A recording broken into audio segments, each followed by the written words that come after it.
Hey y'all, welcome back to Movement Link.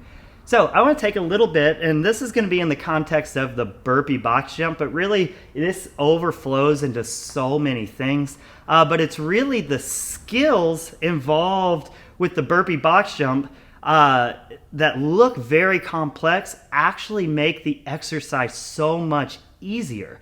So when you're seeing people, take the snatch for example. The snatch is a highly complex movement, but the better you get at the snatch, the easier it is to move these lighter weights. And the mistake new people make is they're a little worried about developing the skills, and because of that, they kind of get stuck at this plateau level where they can't get to the next level.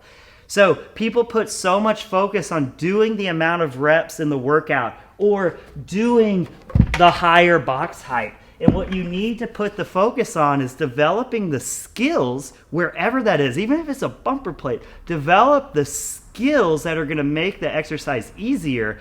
That way you're getting better and better and better and just increasing where that ceiling is. So the skills here on the burpee box jump is just going to be how do we take advantage of the elasticity of our feet, calves, Achilles. How do we take advantage of that? How do we take advantage of the arm throw? So what that looks like is we're just kind of popping up, driving everything up. And then the next thing I need to consider is how do I get back on the ground where I can hit my hands consistently at this place that sets me up for that next rep. So that is a high skill. There's a lot of moving pieces to it. It takes practice. You can't just go from doing burpee box jumps like this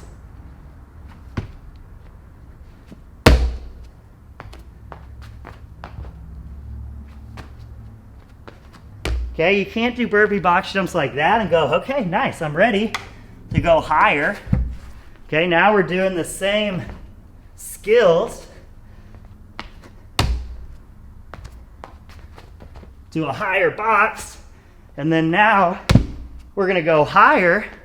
And then now when you try and develop the skill, it's too scary because you haven't developed it the right way. So the way we would develop it is take the smaller box, build it with bumper plates, even if it's this high.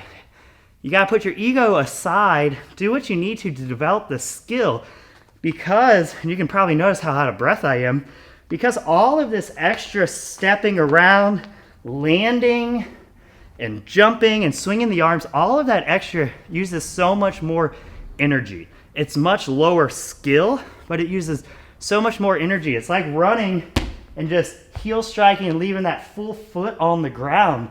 Way less skill than learning how to run and be bouncy on the feet.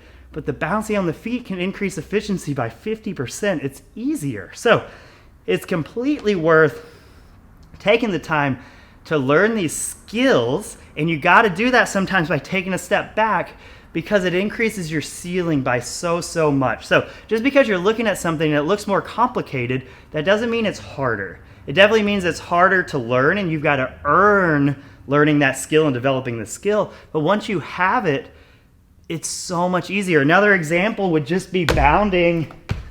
Whoa, geez, box jump. Should have warmed these up a little bit. But this, I could do those all day, where if you make me step down, each one not only takes longer, it's so much more effort getting into the next one, and it's a lot more effort setting up without the elasticity to drive up. So even bounding box jumps, way more complicated. You need to make sure your feet and everything can handle it, but so much more efficient. They are an easier movement physically than the step down box jumps. So just keep this in mind. Do what you need to develop the skills and build on what you can do with the skills, and don't get too caught up in getting to the higher heights with the lack of skill, because you're never going to be able to layer that skill on top. You got to start it down here, work your way up. Hope that helps. Talk to y'all soon.